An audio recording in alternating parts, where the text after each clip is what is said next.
So one of the forms that we use a lot for linear equations is called the slope-intercept form. And it's when we have y by itself. So the slope-intercept form looks like this. Y equals mx plus b. And m represents the slope, and b represents the y-intercept. So we talked about intercepts before, and that's what that form tells you. That's why it's called the slope-intercept form. So it's really convenient for graphing, and it's really convenient for if you just want to know the slope and you want to know the y-intercept, which that happens sometimes. So in example 5, that's exactly what they want us to do. It says identify the slope and y-intercept from the equation. So you have to make sure that y is by itself. So on A, y is by itself, yay. And so the slope is going to be 2/5. It's the number in front of the x. So it's a coefficient on the x term.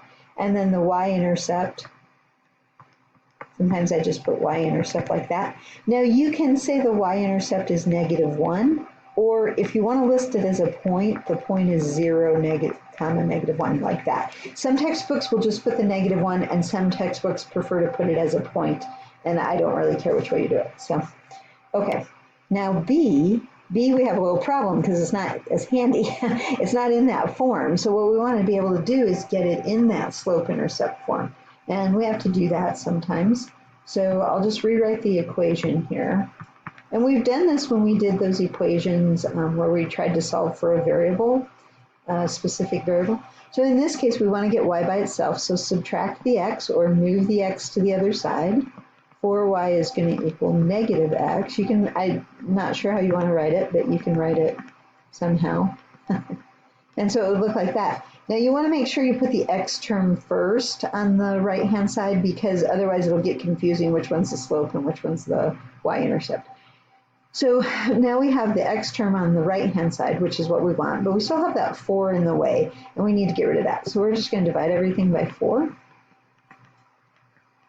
And then I would write this y equals, I'm going to make it a -1/4, so I can clearly see what the slope is, plus 2. I'm going to simplify the 8 divided by 4. So I think we did some like that in a previous section, but we're just dividing each term by 4, and we're allowed to do that. You're dividing by 4 on both sides, but you're distributing kind of at the same time. Saves a little step there.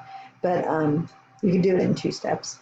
Okay, and then the nice thing, oh, we didn't finish the problem. They ask us what's the slope. Well, now we know. The slope is -1/4, and the y-intercept is, I'm going to put it as a point, 0, 2, but if you just put 2, that's the y-intercept. So I can't remember which way this book likes it. Okay, so great, that's what we did. Now, this nice thing about slope-intercept form, it's great for graphing.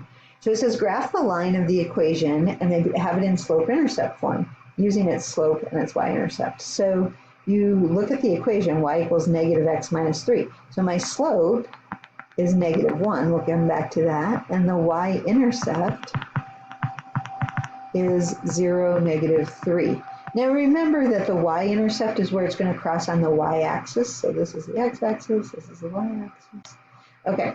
And so what you want to do is you want to start by graphing the y-intercept, because you have to have a point that you know on the line before you can use the slope. And so this is the point we know, 0, -3. So it's right there. And now we want to use the slope. So we're going to take our slope, -1, but we're going to write it as -1/1 so that we have a rise and a run. Okay, so -1, so down 1 to the right 1. Down 1 to the right 1, down 1 to the right 1. You could keep doing that for a long time, but I'll stop. Or, if you want to be fancy, you can make it 1/-1. That has the same value as -1, right, for the slope. And then you could go up 1 and to the left, and up 1 to the left. But, you know, that's a lot of points. You don't need that many, but those line up. And so it had a negative slope. Remember we said negative slopes are going to go this way? And so it does. You want to check those things that help you get the right answer. So, all right.